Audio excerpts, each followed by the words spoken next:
ஆச்சி மசாலா. எந்த சமையலும் ருசி தேடும் ரகசியம். 20 ரூபாய்.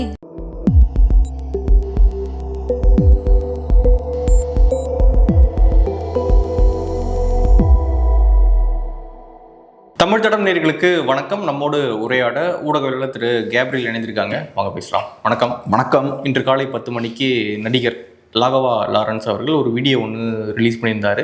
அந்த வீடியோவில் எந்த கட்சியை நோக்கி அவர் போகிறாரு அப்படின்றத வெளிப்படுத்துவார் அப்படின்னு எதிர்பார்க்கப்பட்டுச்சு. ஆனால் அந்த வீடியோ பார்க்கும்பொழுது ஒரு 18-19 நிமிஷம் வீடியோ அது பார்க்கும்பொழுது என்ன சொல்ல வராரு அப்படின்றத புரிஞ்சிக்கவே கொஞ்சம் லேட் ஆகுது. கடைசி வரை எந்த கட்சிக்கு அவர் போகிறாரு அப்படின்றத வெளிப்படையாக சொல்லலை. அவர் பேசுறதை வச்சு பார்க்கும்போது டிவிக்கு நோக்கி மேபி நகரலாம் அப்படின்ற மாதிரி தெரியுது. மக்கள்கிட்ட கேட்டிருக்காரு, நான் அரசியலுக்கு வரணுமா வரக்கூடாது அப்படின்றத நீங்கள் சொல்லுங்கள், கமெண்டில் வந்து தெரிவிங்க அப்படின்றத அவர் சொல்லி வீடியோ வந்து முடிச்சிருக்காரு. இன்னும் சில தினங்களில் இன்னொரு வீடியோ மூலியமாக அவர் அரசியலுக்கு வராரா, வந்தால் எந்த கட்சியை நோக்கி நகர்றாரு அப்படின்றதெல்லாம் அவர் வெளிப்படுத்துவார் அப்படின்னு தெரிய வருது. ஸோ ஒரு வீடியோ பார்த்தீங்களா, எப்படி இருக்குது அவர் வீடியோ பார்க்கும்பொழுது? அதான் நீங்கள் சொன்ன மாதிரி எக்ஸாக்டாக ராகவா லாரன்ஸ் அவர்கள் என்ன செய்ய போகிறார் அப்படின்றது நமக்கு தெரியல. அதுக்கான காரணம் அதை அவர் அந்த வீடியோவில் சொல்லலை. ஸோ நம்ம எதிர்பார்த்தது வீடியோவில் கிளியராக அவரோட பொலிட்டிக்கல் ஸ்டாண்டை வெளிப்படுத்துவார் அப்படின்னு எதிர்பார்த்து எல்லாரும் பார்த்தோம். ஆனால் அன்ஃபார்ச்சுனேட்லி அவரோட பொலிட்டிக்கல் ஸ்டாண்டை இந்த வீடியோவில் அவர் வெளிப்படுத்தலை. ஸோ இப்போ பார்த்தோன்னா நடிகர்களுக்கு தமிழ்நாடு அரசியல் ஃபேவரபிளான ஒரு ஸ்பாட்டாக இருக்குது. ஒரு நடிகர் வந்து வெற்றியை கொடுத்துட்டாரு, இப்போ நிறையா நடிகர்கள் வரிசையாக உள்ளே வராங்க, நமக்கும் ஸ்பேஸ் இருக்குது பொலிட்டிக்ஸில் அப்படின்ற மாதிரி பார்க்குறாங்க. பட் நீங்கள் சொன்ன மாதிரி அவர் பேசக்கூடிய விஷயங்களை வச்சு பார்க்கும்போது தாவேக்கா பக்கம் போவார் அப்படின்ற மாதிரி தான் தோணுது. ஏன்னா திருச்சி கிழக்கை பற்றிலாம் அவர் பேசுகிறாரு. ஸோ அதெல்லாம் வச்சு பார்க்கும்போது ரைட், பை எலெக்ஷன் வருது, அதில் தாவேக்காவுக்கு தான் முக்கியமான ரோல் இருக்க போகுது, அந்த சைடு அவர் போவதற்கான வாய்ப்பு இருக்குன்னு தான் நான் பார்க்குறேன்.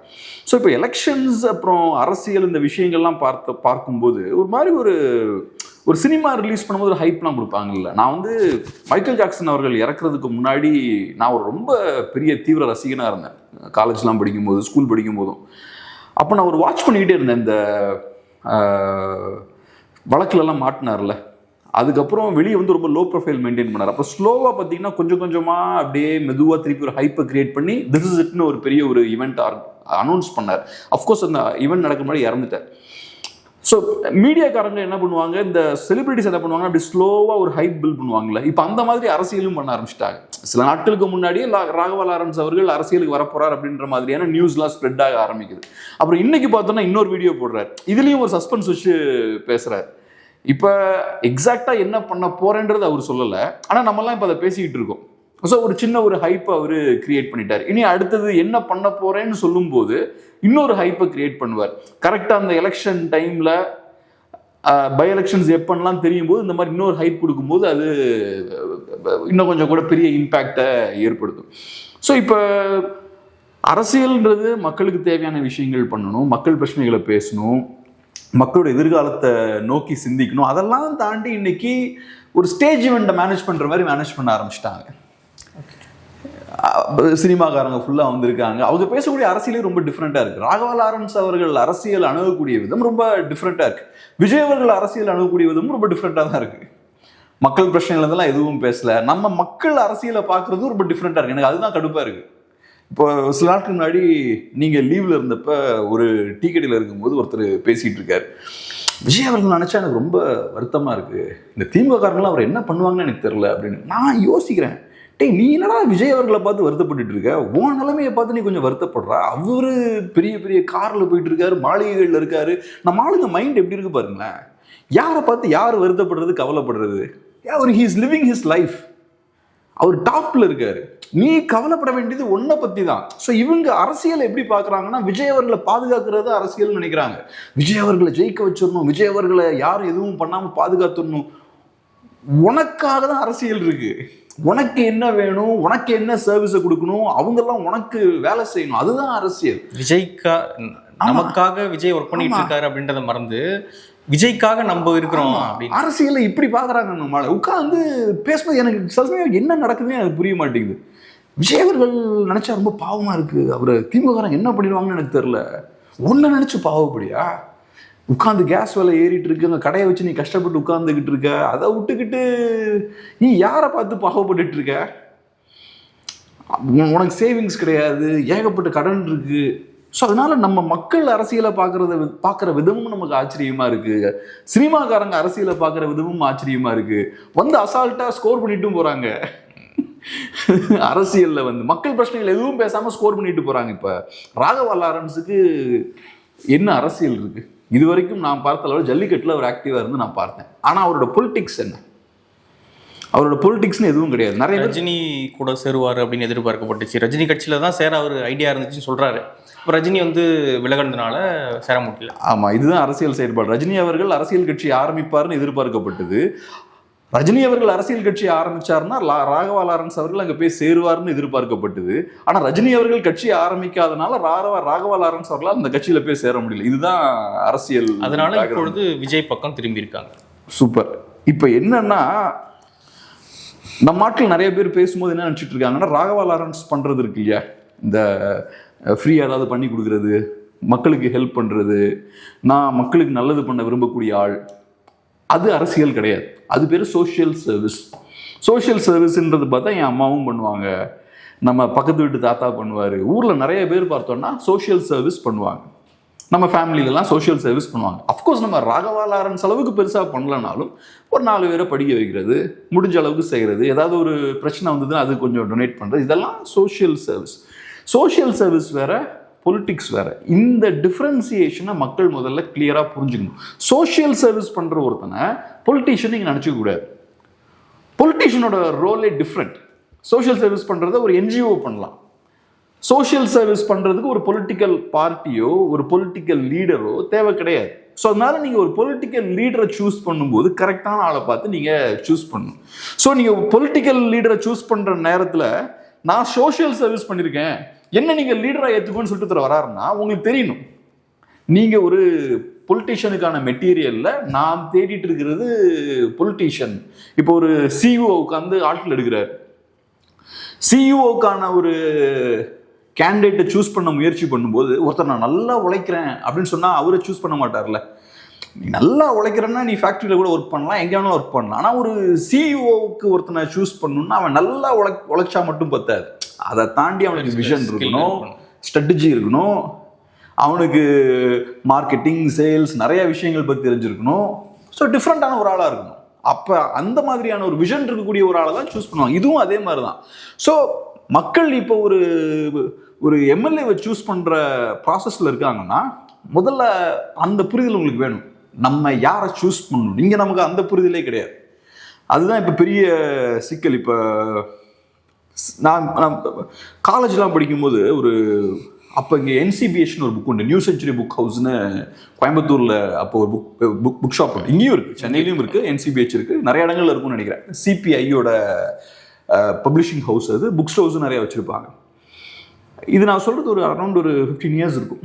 அப்போ பார்த்தீங்கன்னா அந்த கோயம்புத்தூர் புக் ஸ்டோரில் மார்க்சிஸ்ட் புக்ஸ், பழைய மார்க்சிஸ்ட் புக்ஸ்லாம் வச்சுருப்பாங்க. ப்ராக்ரஸ் பப்ளிஷர்ஸ்னு இருப்பாங்க. ரஷ்யன் யூஎஸ்எஸ்ஆர் இருந்தப்ப ப்ராக்ரஸ் பப்ளிஷர்ஸ்னு ஒரு நிறுவனம், அவங்க ஒரு சீப் ப்ரைஸுக்கு இந்தியாவுக்குலாம் புக் அனுப்புவாங்க. மார்க்சிஸ்ட் புக்ஸ்லாம் உலகம் ஃபுல்லாக அனுப்புவாங்க, இந்தியாவுக்கும் அனுப்புவாங்க. அந்த பழைய புக்ஸ் பார்த்தோம்னா இன்னும் அந்த டைம்ல இருந்தது அப்போ நிறையா இருக்கும். மார்க்ஸோட கலெக்டட் ஒர்க்ஸ்லாம் இருக்கும், ரொம்ப சீப்பான ப்ரைஸ் தான், ஒரு புக்கு 10 ரூபா 20 ரூபாய்க்கு நம்ம வாங்கிடலாம். அதில் மார்க்சிசமை பிக்சர் வடிவத்தில் எக்ஸ்பிளைன் பண்ணக்கூடிய ஒரு புக்கு, அது நான் வாங்குற வாய்ப்பு எனக்கு கிடைச்சிது. ரொம்ப இன்ட்ரெஸ்டிங்கான ஒரு புக். அதில் ரிஃபார்ம்னா என்ன, ரெவல்யூஷன்னா என்ன அப்படின்ற வேறுபாட கிளியராக சொல்லியிருப்பாங்க. ஏன்னா மார்க்ஸ் ரெவல்யூஷனரி. அப்போ ரிஃபார்ம்னா என்ன, ரெவல்யூஷன்னா என்னன்றதை பிரிக்கணும். ஏன்னா நிறைய நேரத்தில் மக்கள் என்ன நினச்சிப்பாங்கன்னா ரிஃபார்ம் பண்ணுறது தான் ரெவல்யூஷன் நினச்சிப்பாங்க. ஸோ அதனால ரிஃபார்ம் என்ன, ரெவல்யூஷன் என்ன அப்படின்றத வேறுபடுத்துறது. ரிஃபார்ம்ன்றது என்னன்னா, இப்போ ஒருத்தர் வராரு, அவருக்கு இம்மிடியேட்டாக சில தேவைகள் இருக்குது. இப்போ வீடு வாடகை கட்ட முடியல, சில பிரச்சனை, அதை நீங்கள் உடனே ஒரு 2000 ரூபா கொடுத்து சரி பண்ணுறீங்க, அது பேர் ரிஃபார்ம். ரெவல்யூஷன்னா இந்த இம்மிடியேட்டாக ஒரு பிரச்சனையை தீர்த்து வைக்காமல் லாங் டேர்மில் பொலிட்டிக்கல் சொல்யூஷன் நீங்கள் கொடுக்குறது. ஸோ அது ரெவல்யூஷன். ரிஃபார்ம் ரெவல்யூஷனுக்கு எதிராக போகும். ஏன்னா நீங்கள் அவனோட இம்மிடியேட்டான பிரச்சனையை அப்பப்போ கொடுத்து தீர்த்துட்டு இருந்தீங்கன்னா அவன் சண்டைக்கு வெளில வரமாட்டான். அவனோட இம்மிடியேட் பிரச்சனை தீர்ந்துச்சுன்னு வச்சுக்கோங்க. இப்போ எனக்கு பசி ஒரு 100 ரூபா தேவைப்படுது, 100 ரூபா கொடுத்தீங்கன்னா அவன் போயிடுவான். அவன் லாங் டேர்ம் சொல்யூஷன் நோக்கி அவன் யோசிக்க மாட்டான். ஸோ ரிஃபார்மை நீங்கள் பண்ணீங்கன்னா ரெவல்யூஷனுக்கு கவுண்டராக போகுது. அதனால ஒரு ரெவல்யூஷனரி வந்து ரிஃபார்ம் என்கரேஜ் பண்ணக்கூடாது அப்படின்ற ஆங்கிளில் அதை பேசியிருப்பாங்க. இப்போ மாதம் 2000 ரூபா 1000 ரூபா கொடுக்குறாங்கல்ல, அது ரிஃபார்மா ரெவல்யூஷனா? ரிஃபார்ம். அது ரிஃபார்ம். ஏன்னா இப்போ மக்களுக்கு ஒரு பிரச்சனை இருக்கு, அதை முழுமையாக தீக்காம ஒரு 1000 ரூபா கொடுத்து அந்த ப்ரெஷர் குக்கர்லேருந்து ப்ரெஷர் எடுத்து விட்டுட்டே இருக்கிற மாதிரி. ஸோ அந்த ப்ரெஷர் குக்கர் வெடிக்காது, கொஞ்சம் கொஞ்சமாக எடுத்து விட்டுக்கிட்டே இருக்கிறது. ராகவா லாரன்ஸ்லாம் பண்ணுற ஒர்க் அதுதான். அவங்க வந்து இந்த மாதிரி ரிஃபார்ம் டைப் ஒர்க்கை பண்ணுறாங்க. அதையும் முழுமையாக பண்ணுறாங்களான்னு நீங்கள் என்கிட்ட கேட்டிங்கன்னா நான் இல்லைன்னு நான் சொல்லுவேன். ஏன்னா எனக்கு நல்லா ஞாபகம் இருக்குது, ஜல்லிக்கட்டு டைமில் நான் ரொம்ப க்ளோஸாக பொலிட்டிக்ஸை வாட்ச் பண்ண ஆரம்பித்த காலகட்டம் அது. தமிழ்நாட்டில் நிறைய பேர் அப்போ தான் அரசியலை வாட்ச் பண்ண ஆரம்பித்தாங்க. அந்த டைமில் அவர் கையாண்ட விதம் இருக்குல்ல, அது எனக்கு என்னமோ சரியாக படலை. இப்போ ஏதோ நிறைய லட்சக்கணக்கான பணம் நான் டொனேட் பண்ணேன்னு அவர் சொன்னார். அதுக்கப்புறம் அதுக்கு நீங்கள் கணக்கு காட்டுங்க நிறைய பேர் கேட்டாங்க. அதெல்லாம் எனக்கு என்னமோ பார்க்கும்போது ரொம்ப ஆக்வர்டாக தெரிஞ்சது. ஏன்னா அதான் சொல்ல வேண்டிய அவசியமே இல்லை. ஜல்லிக்கட்டுன்றது ஒரு பெரிய ஒரு பொலிட்டிக்கல் மூமெண்ட்டாக போய்கிட்டு இருக்கு. ஒரு மக்கள்லாம் லட்சக்கணக்கான பேர் வந்து கூடுறாங்க. முதல்ல நீங்கள் செய்ய வேண்டிய விஷயங்கள் எல்லாமே அந்த மூமெண்ட்டுக்கு வலு சேர்க்கிற விஷயமா இருக்கும். நீங்கள் அந்த மூமெண்ட்டை யூஸ் பண்ணி உங்களுக்கு ஹைப் தெரியக்கூடாது. நான் வந்து 10-20 லட்ச ரூபா செலவழிச்சேன், அது ரொம்ப 80-90 லேக்ஸ் செலவழிச்சேன் ஏதோ சொன்னார் நினைக்கிறேன். அப்போ நீங்கள் என்ன பண்ணுறீங்க, மூமெண்ட் ஒன்று இருக்குது, அதை யூஸ் பண்ணி நீங்கள் ஒரு இமேஜை உங்களுக்கு பில்ட் பண்ணிட்டு இருக்கீங்க. அப்புறம் அவர் சொல்லும் போது மற்றவங்களாம் என்ன கேட்பான், கணக்கு காட்டுன்னு கேட்பான். அடுத்தது அதான் நேச்சுரலாக நிறைய பேர் கேட்பாங்க. அப்புறம் கணக்கு கேட்குறாங்க, அப்புறம் அவர் கொடுக்கலன்னு நினைக்கிறேன் அந்த டைமில். ஸோ இதெல்லாம் ரொம்ப ஆக்வர்டாக இருந்தது. அப்போ தான் சீமான் அவருக்கும் இவருக்கும் பிரச்சனையாச்சு. ஆமாம், எக்ஸாக்டாக என்ன பிரச்சனை ஞாபகம் இல்லை, வார்த்தை போர் அவர் ஒன்று சொல்ல. இப்போ அந்த வீடியோலையும் அதை சொல்லியிருந்தார். ஸோ இது எப்படின்னா, சோஷியல் சர்வீஸ் பண்ணுறத நான் ஒரு முக்கியமான பேஷனாக வச்சுருக்கேன். சோஷியல் சர்வீஸ் நான் செஞ்சுக்கிட்டே இருப்பேன். செய்கிற விஷயங்களை நான் பப்ளிசைஸ் பண்ணி காட்டிக்கிட்டும் இருப்பேன். பாலாலாம் பண்ணார்ல, பாலா இன்னும் நெக்ஸ்ட் ஸ்டெப் போய் பண்ணிட்டாரு. அவர் ஏறக்குறைய கேபி பாலா ஸ்டைலில் விஷயங்களை ரெகுலராக பண்ணிட்டு இருக்குது. ஒரு தரப்பு மக்கள்கிட்ட லாரன்ஸுக்கு நல்ல பேரும் இருக்குது. சரி, லாரன்ஸை பொறுத்தளவில் மக்களுக்கு ஏதோ ஹெல்ப் பண்ணுவார். ஏன்னா தமிழ்நாட்டில் நிறைய மக்களுக்கு அந்த ஒரு பார்வை உண்டு. ஏதோ 4 விஷயம் பண்ணுறாங்கன்னா ரைட்டு பாராட்டும் அப்படின்ற ஒரு விஷயம் உண்டு, அந்த வகையில் இருக்குது. ஆனால் என்னோட பாயிண்ட் என்னென்னா, அவர் பண்ணுறதுக்கும் அரசியலுக்கும் சம்மந்தம் கிடையாது. ஸோ அதனால் இப்போ எப்படி அவங்க அரசியல் அணுகிறாங்கன்னா, எலெக்ஷன் வரப்போகுதுன்னா எலெக்ஷனுக்கு முன்னாடி அப்படி ஸ்லோவாக ஒரு ஹைப் கிரியேட் பண்ணும். ஃபர்ஸ்டே லாரன்ஸ் வருவார்னு ஒரு ஹைப் கிரியேட் பண்ணியாச்சு, அடுத்தது second step of hype create பண்ணியாச்சு, இனி third step of hype create பண்ணுவாங்க. அப்புறம் விஜய் அவர்களும் அவங்களும் சேர்ந்து இறங்கிட்டாங்கன்னா இன்னொரு பெரிய ஒரு பூம் கிரியேட் ஆகும். இப்படி தானே பண்ணாங்க எலெக்ஷன் டைம்லையும். ஸ்லோவாக ஸ்டெப் பை ஸ்டெப்பாக ஹைப்பை கிரியேட் பண்ணி எலெக்ஷனுக்கு முன்னாடி ஒரு பீக்கு கொண்டு போனாங்க. அது எல்லாமே ரைட்டு. ஆனால் நீங்கள் ஒரு ஈவென்ட் மேனேஜ்மெண்ட் மாதிரி எலெக்ஷனை பார்க்குறீங்க. மக்களுக்கும் அரசியலுக்கும் சம்மந்தம் இருக்குது அப்படின்றத விட்டுடுறீங்க, இஷ்யூஸுக்கும் எலெக்ஷனுக்கும் சம்மந்தம் இருக்குன்றதை விட்டுறீங்க, அதெல்லாம் பிரிச்சுடுறீங்க. ஆனால் ரொம்ப கார்பரேட் ஸ்டைலில் ஒரு ஈவென்ட் மேனேஜ்மெண்ட் ஸ்டைலில் எலெக்ஷனை கொண்டு போகிறது, இது அவங்க டைம் தான் ஜெயிச்சிருக்காங்க, வசதியாக போயிட்டு இருக்கு. இது அவங்களுடைய பிரச்சனை அப்படின்றத தாண்டி மக்கள் இன்னைக்கு விஜய் அவர்களை தேர்ந்தெடுத்துருக்காங்க. யாருன்னு எம்எல்ஏன்னு தெரியாமல் ஓட்டு போட்டு கிட்டத்தட்ட 108 பேர் தேர்ந்தெடுத்திருக்காங்க, உட்கார வச்சிருக்காங்கன்னு வச்சுங்களேன்.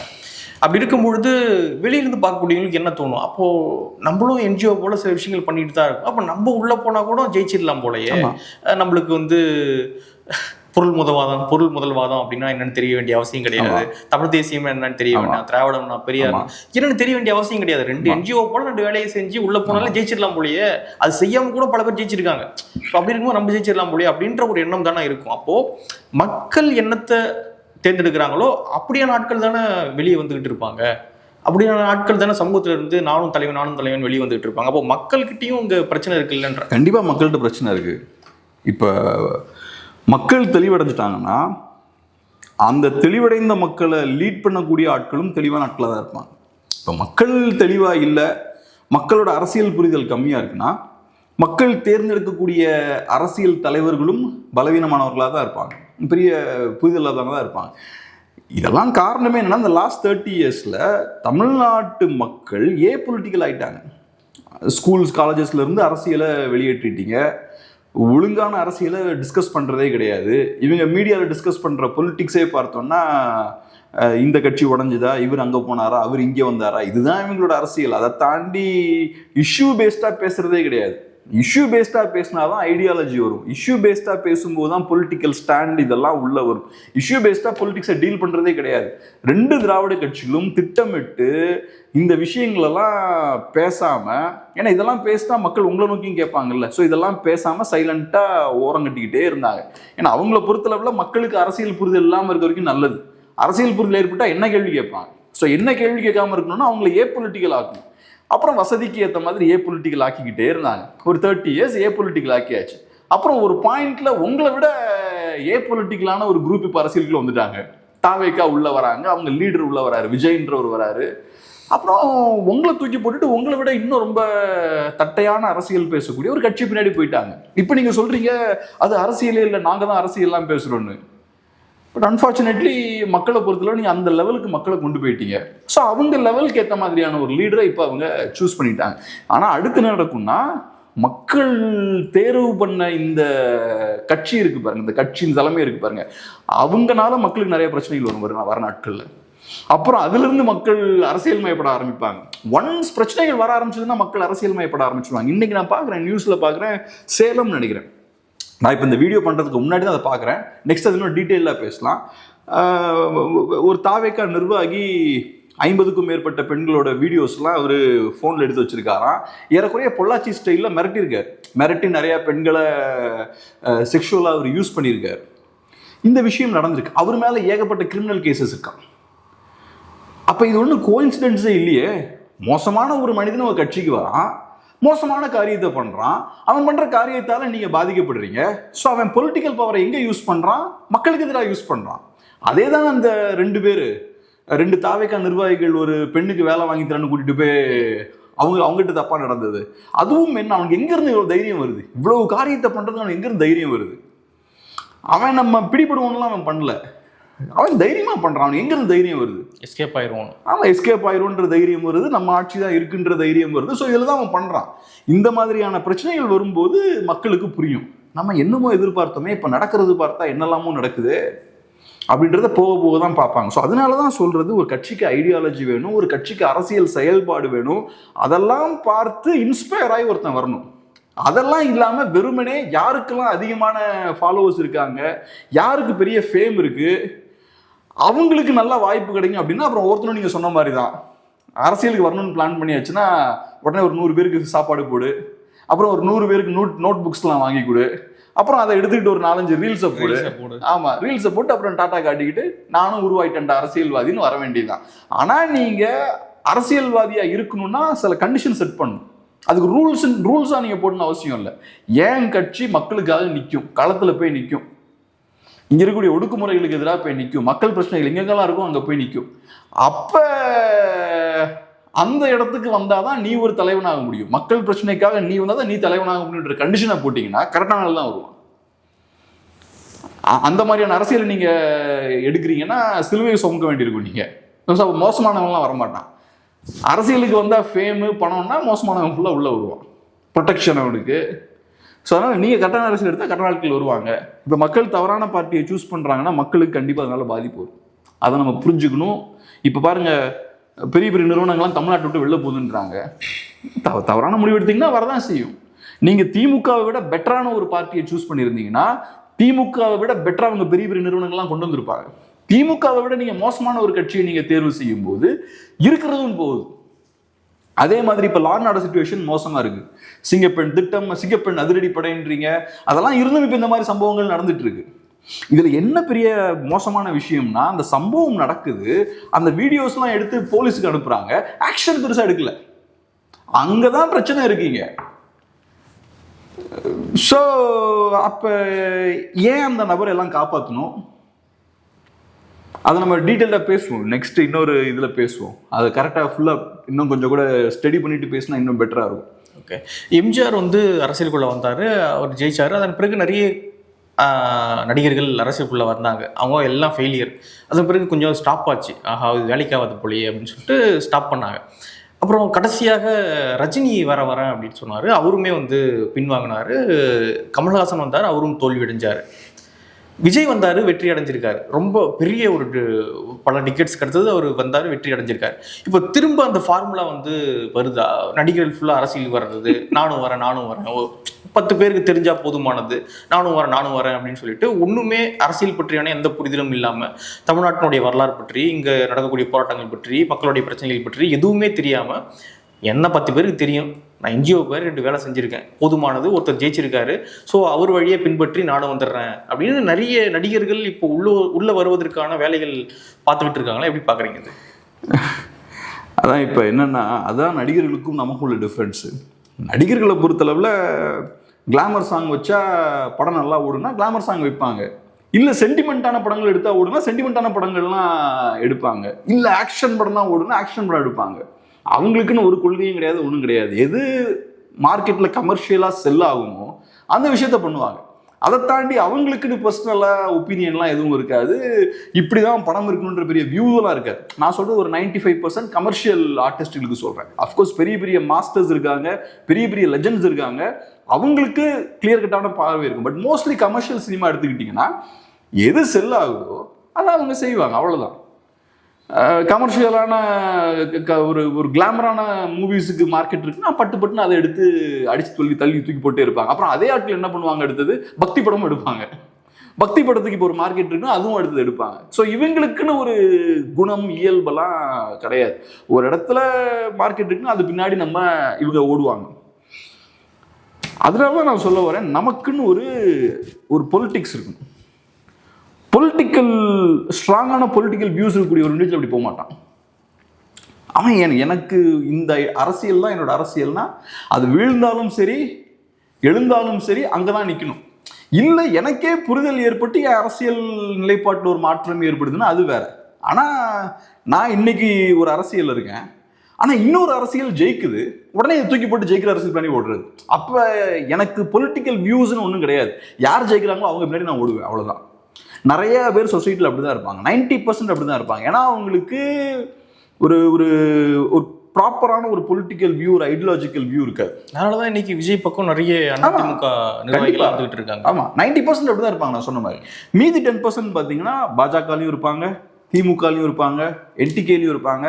அவன் என்ன ஆனாலும் ஐடியாலஜிக்காக நிற்கிறவனா இருப்பான். ஜெயிக்குதோ தோக்குதோ இந்த ஐடியாலஜி மேலே எனக்கு நம்பிக்கை இருக்குது, இந்த அரசியல் மேலே எனக்கு நம்பிக்கை இருக்குது, அதனால நான் அந்த அரசியலில் தான் பயணிப்பேன். ஹிந்துத்துவ அரசியல் பேசுகிற நிறைய பேர் இந்த மாதிரி இருப்பாங்க. அஃப்கோர்ஸ் நம்ம அதை ஏற்றுக்க மாட்டோம், ஆனால் அந்த மாதிரி ஆட்கள் நிறைய பேர் பாஜகலாம் இருப்பாங்க. என்னாலும் ரிவர்ஸ்லாம் போக மாட்டாங்க.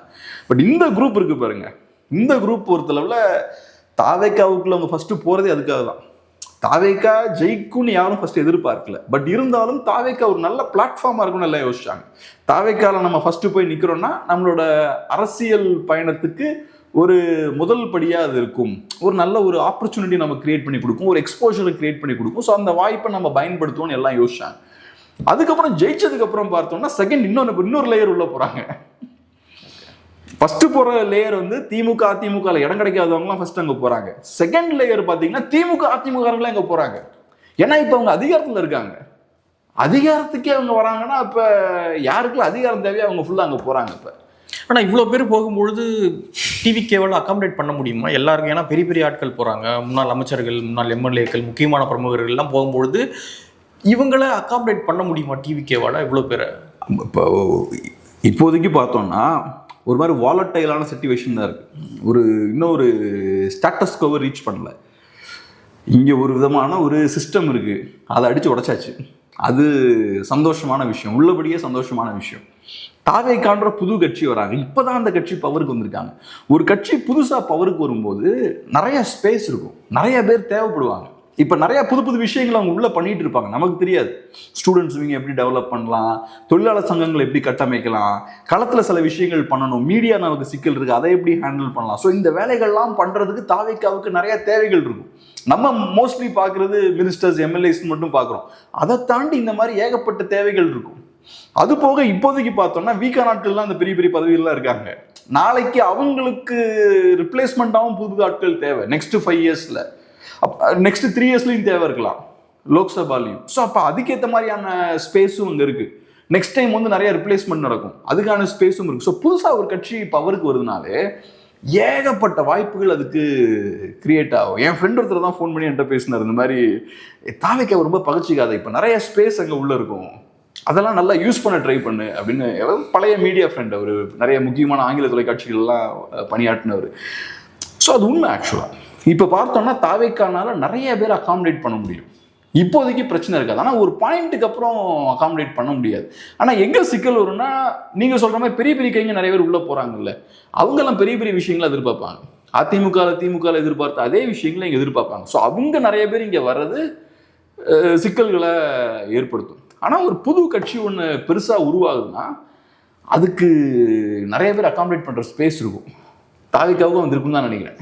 அகாமடேட் பண்ணிடுவாங்க, ஓரளவுக்கு பண்ணுவாங்க, ஒரு பாயிண்ட் வரைக்கும் பண்ணுவாங்க. ஆனால் அதை உத்தரவாதத்தை கொடுத்து தானே உள்ளே கூப்பிடுவாங்க. உள்ள பெரிய ஆட்கள் வராங்க அப்படின்னா ஏதோ ஒரு நம்பிக்கையில் தானே போகிறாங்க. நம்பிக்கையில் தான் போகிறாங்க. ஒன்று இருக்கிற இடத்துல ஸ்பேஸ் இல்லை, சரி புது இடம் கொஞ்சம் அன்சர்டனிட்டிஸ்லாம் நிறைய இருக்குது, பட் இருந்தாலும் ரிஸ்க் எடுப்புன்னு உள்ளே வராங்க. ஆனால் உள்ளே வந்து உங்களால் டெலிவர் பண்ண முடியல, பிரச்சனையும் பண்ணுவாங்க. ஓகே, ஸோ அதனால் இப்போ ஏன்னா திராவிட கட்சிகளில் பயணித்தவங்க நல்லா சம்பாதிச்சு பழகியிருப்பாங்க. அவங்க அங்கே அதிருப்தி அடைகிறாங்கன்னா, அங்கே ஏன் அதிருப்தி அடைகிறாங்கன்னா அங்கே அவங்க எதிர்பார்த்த விஷயம் நடக்காது. அப்போ அதை நீங்கள் இங்கே பூர்த்தி பண்ண வேண்டியிருக்கும். அதான் சிலர் என்ன சொன்னாங்க அப்படின்னா, டிவிக்கு வரும்பொழுது எங்களுக்கு இங்கே மரியாதை கிடைச்சா மட்டும் போதுமானது. என்ன மரியாதை இங்கே கிடைக்கும், என்ன விஜயை நீங்கள் பார்க்கவே முடியாது, அன்றைக்கி ஜாயின் பண்ணுற அன்றைக்கி பார்த்தீங்கன்னாலே அதிசயம், அதுக்கப்புறம் பார்க்கவே முடியாது. எங்களுக்கு டிவிக்கேல மரியாதை கிடைச்சா மட்டும் போதுமானது, நாங்கள் பதவி பணம் அதெல்லாம் எதிர்பார்த்துலாம் ஒன்றும் வரல அப்படின்ற. என்ன மரியாதைன்னு அதுதான் வைட்டமின் பாதான். அரசியலுக்கு எதுக்குங்க வராங்க இங்கே? அரசியல் எதுக்கு அரசியல் வராங்க? இப்போ நீங்கள் பாருங்க, பொலிட்டிக்ஸில் இருக்கக்கூடிய கேரக்டர்ஸ் எல்லாத்தையும் பாருங்க. சும்மா பத்திரிகையை வாங்குங்க, இந்த ஜூவி நக்கீரன்லாம் வாங்கி ஒவ்வொரு பேஜாக திருப்பி பாருங்க, அதில் இருக்கக்கூடிய கேரக்டர்ஸ் எல்லாம் பாருங்க. இந்த கேரக்டர்ஸ்லாம் பார்க்கும்போது இவங்கெல்லாம் எதுக்கு அரசியலுக்கு வராங்கன்னு யோசிச்சு பாருங்க. இவங்கெல்லாம் என்ன சோஷியல் சர்வீஸ் பண்ணணும், அரசியல் மாற்றத்தை ஏற்படுத்தணும், நல்ல நிர்வாகம் கொடுக்கணும்னு அரசியலுக்கு வராங்க. அதெல்லாம் ஒரு இன்டென்ஷனும் அவங்களுக்கு கிடையாது. எல்லாம் இதை ஒரு கெரியராக பார்க்குறாங்க. ஆனால் ஒரு விஷயம் என்னென்னா, எனக்கு தமிழ்நாட்டு அரசியலில் எனக்கு பிடிச்ச ஒரு விஷயம் என்னென்னா, சில ஒரு சொசைட்டியில் நிறையா மக்களுக்கு பார்த்தோம்னா ஐடி இண்டஸ்ட்ரியிலாம் ஸ்பேஸ் இருக்காது, வேற நிறைய செக்டார்ஸில் ஸ்பேஸ் இருக்காது. அந்த மாதிரியான ஆட்களுக்கும் அரசியலில் ஸ்பேஸ் இருக்கு. இப்போ நீங்கள் புதுப்பேட்டை படம் பார்த்தீங்கன்னா, இப்போ ஃபிலிம் ரிவ்யூ கூட பண்ணலான் இருக்கோம். புதுப்பேட்டை படம் பார்த்தோம்னா ஒரு சாதாரண ஒரு மனிதன், இந்த கொக்கி குமார் அப்படின்றவர், அவரால் ஒரு ஐடி செக்டார்லேயோ ஒரு இண்டஸ்ட்ரியல் செக்டார்லேயோ பெருசாக க்ரோ ஆகி வந்திருக்க முடியாது. ஆனால் ஒரு பொலிட்டிக்கல் செக்டாரில் க்ரோ ஆகி வருவார். ஸோ பொலிட்டிக்ஸில் அவருக்கான ஸ்பேஸ் அங்கே இருக்குது. அவர் தெருவில் இருந்து பிச்சை எடுத்துட்டு இருக்கக்கூடிய ஒரு ஆளாக இருப்பார் ஒரு பாயிண்ட்ல. ஸோ தெருவில் பிச்சை எடுத்துட்டு இருந்த ஒரு ஆளுக்கு பொலிட்டிக்ஸில் க்ரோ ஆக முடியுன்ற அந்த விஷயத்தை அந்த படத்தில் காட்டியிருப்பாங்க. வேற எந்த இண்டஸ்ட்ரியிலையும் அவர் க்ரோ ஆகிருக்க மாட்டார். ஸோ அந்த மாதிரியான சில ஸ்பேஸ் பார்த்தோம்னா நம்ம அரசியலில் இருக்கு, அது நம்மளோட சினிமா துறையிலையும் அது உண்டு. ஆனால் அதை தாண்டி வேற எதுவும் இதில் கிடையாது.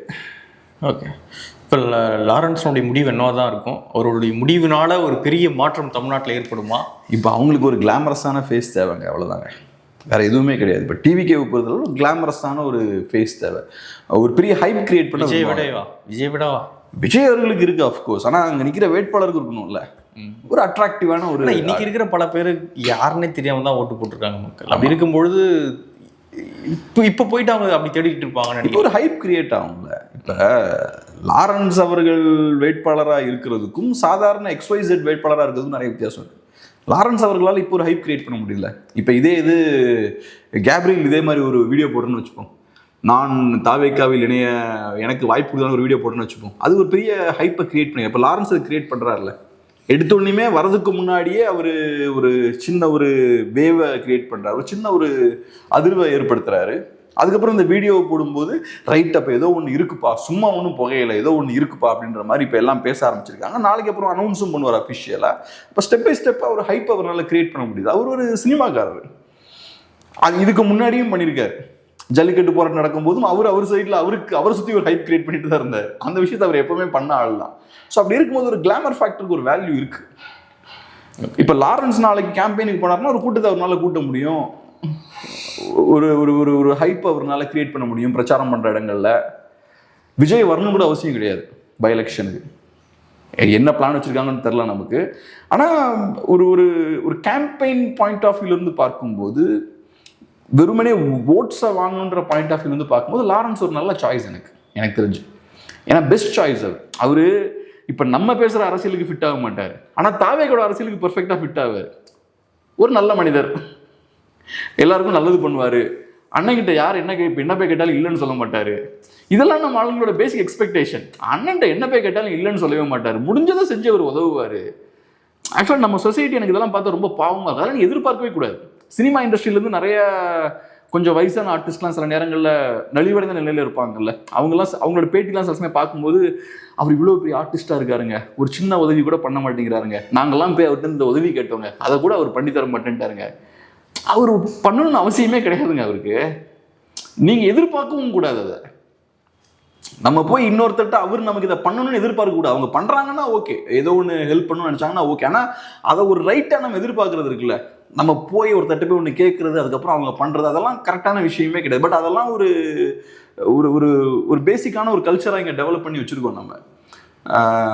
ஸோ அதனால் அண்ணன் என்ன கேட்டாலும் நமக்கு கரெக்டாக பண்ணி கொடுத்துருவாரு, கொஞ்சம் இல்லைன்னுலாம் சொல்லவே மாட்டார் அண்ணன். அப்போ ஒருத்தர் வந்து பார்த்தோன்னா ஒரு ஒரு தாராள பிரபு மாதிரி, அப்புறம் மக்கள் அவர் சுற்றி இருக்கவங்கெல்லாம் ஆஹா நிறைய செஞ்சுக்கிட்டே இருக்காரு அப்படின்ற மாதிரி அவரை பார்க்குற மாதிரி, அப்படி ஒரு இமேஜ் அவருக்கு இருக்குது. ஸோ அந்த ஒரு இமேஜ் இருக்குது. அது நான் சொன்ன ஒரு 10% மக்கள்கிட்ட வேணால் ஒர்க் அவுட் ஆகாமல் இருக்கலாம், 90% மக்கள்கிட்ட அது ஒர்க் அவுட் ஆகும். ஸோ எலெக்ஷனுக்கு அது பெர்ஃபெக்டான ஒரு சாய்ஸ் தான் லாரன்ஸ்ன்றது. பட் எனிவே நமக்கு தெரியாது, ஏன்னா அவர் சொல்ல அந்த வீடியோவில் என்னன்னு சொல்லல. ஆமாம், என்னன்னு சொல்ல. டக்குன்னு நாளைக்கு இல்லைன்னா அண்ணாமலை அவரோட கட்சிக்கு தான் போகிறேன் அப்படின்ட்டாருன்னு வச்சுக்கோங்க. அதனால் வெயிட் பண்ணி பார்ப்போம். சரி, ஓகே, பார்க்கலாம். நிறைய விஷயங்களை மட்டும் பகிர்ந்துக்கிட்டீங்க. நன்றி.